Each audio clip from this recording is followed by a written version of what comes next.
programming a Deimos BT A 400 or BT A 600 for pedestrian access. Press the S2 button once. Within 10 seconds, take the Mito remote control and simultaneously press the two top buttons and keep them held until the red LED illuminates. Press the desired button to program the pedestrian opening. Here, we are using the second channel. The S3 light on the circuit board will flicker for a few seconds. Once it stops, the remote is paired to the motor. Once programmed, selecting this channel will open the gate partially for pedestrians to walk through.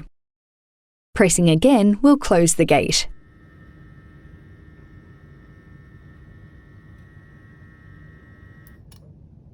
The process is complete.